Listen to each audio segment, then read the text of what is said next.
I started painting in the garage back in 2014. My wife, at the time, she traveled a lot. And so, she'd take her car and she'd be in Michigan for a week. So I would go paint in the garage for a week. And then she'd come back home. And honestly, yeah, winter time came and this was just storage, and we had all kinds of junk in here, and I ended up with this space. And I used to put plastic on the floors and on the walls and try to be protective, but it got to be a mess. The plastic got slippery, and the paint would pool, and I just said, heck, plan on living here for a long, long, long time anyway. So if we ever decide to sell or whatever, I'll deal with it at that time. But for right now, I've got paint on the floor and the walls.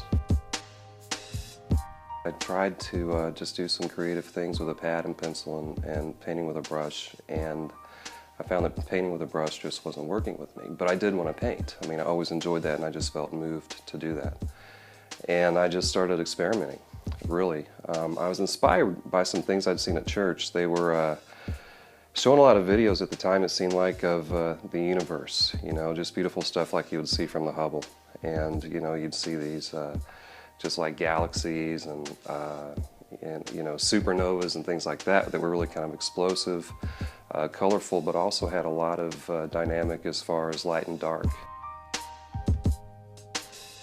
From there, I just kept, sometimes it was by accident. I would be swinging a cup or something, and I'd get these big streaks. And so I just, what I kind of started doing was I figured if it looks like a mistake, if I make one mistake on the canvas, it's apparent. If you take that mistake and you multiply it, it looks like it's part of it. You can enhance it and kind of take it in a new direction. A lot of the stuff that I see in my work is representations of organisms, plants, flowers. I see a lot of stuff that's like that lives in the ocean. I see like starfish, I see jellyfish, I see angelfish. I mean, I think I see that fluid medium in my work a lot. Kind of gentle curves. I like a lot. I'll throw down some sort of a background just to kind of cover up the canvas. I originally started painting just off a white canvas. The way that I work, it was just way hard to cover up all the whiteness of the canvas, and I didn't necessarily want white in the painting. So I started laying down some background colors in the palette that I knew that I was going to be working with, and then just kind of build from there. I almost call it lace work that I like to do, which is to use say a light gray, and then I'll kind of lace that so it's a lot of fine lines in the background, and then go with a variation of that light gray to lay down another lace level. So it gives it depth and dimension, and looks like we've kind of got some things that are working in the background. I actually have a theory. I say it's all background until it's done. I'll get to this point and it's like, wow, that painting's pretty good, and I should probably walk away. And 9 times out of 10 I don't. I'll add another couple of lines or casts the paint on it, and it totally just destroys the feel of it. So it's like, well, okay. So I build off of that and try to weave it and find the painting that's in there. It's always, not always, but it can be a frustrating process because, it's like, hey, I love it, and I take a picture of it, and it's like, oh, it needs just a little something more there. And man, as soon as I throw that something more on there, it just goes, and blows up. So I just keep rolling with it. I enjoy the experience of just finding it. If I think for me, if I took a National Geographic photo that I loved, and if I tried to duplicate it, it would be terrible, and I would just be frustrated because that is hard for me.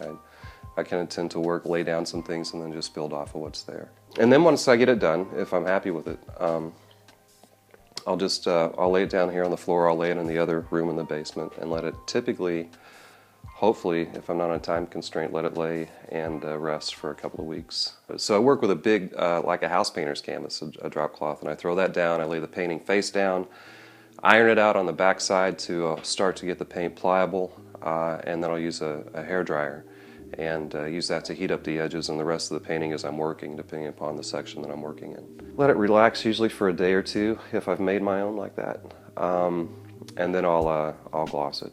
At that point, it's ready to be wired and hung.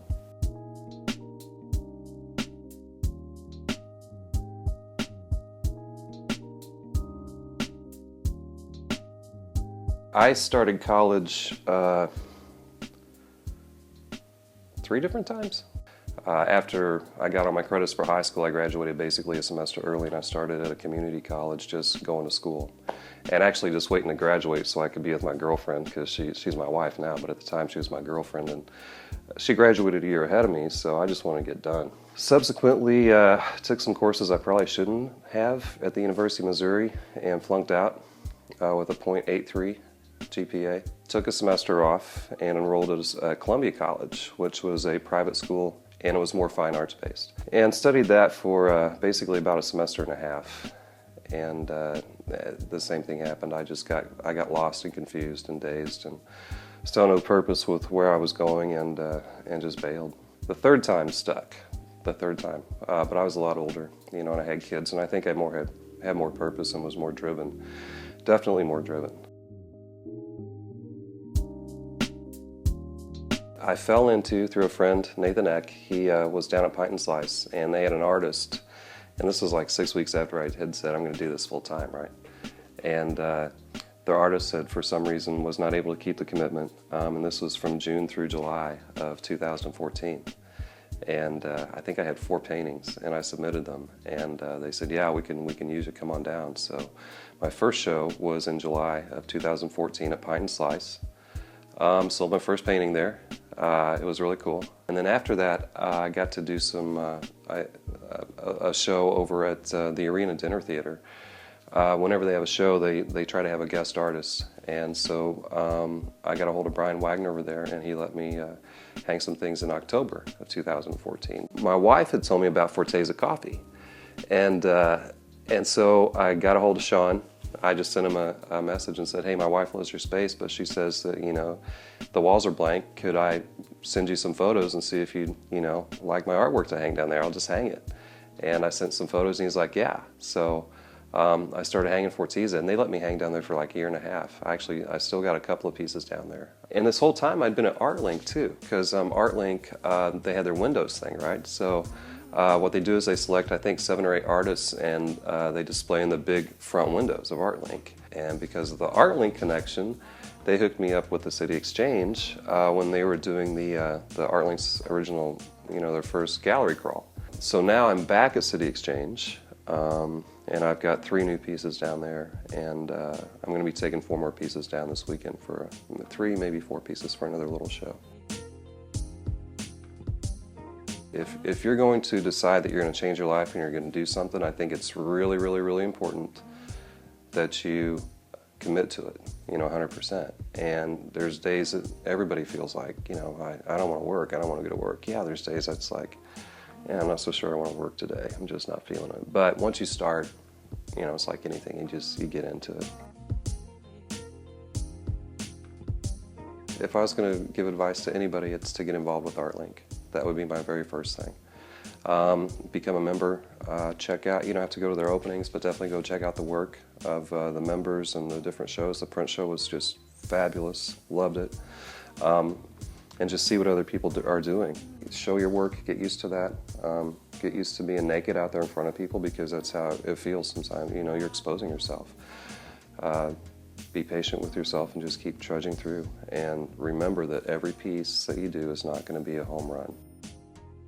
Yeah, and don't get too hard on yourself. Just let it happen. And focus on the work. The work is, if you're going to be an artist, making the art should be your #1 priority. Everything else will fall into place if you just do the art. There's some really cool, trendy things going on right now. Fort Wayne is just exploding.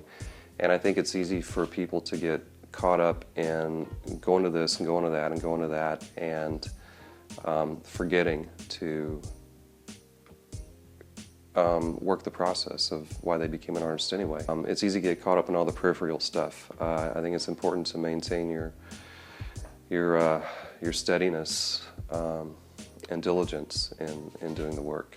We're not painting for tomorrow, we're painting for today. We're not painting for an end result. What we're painting for is just because you get to paint.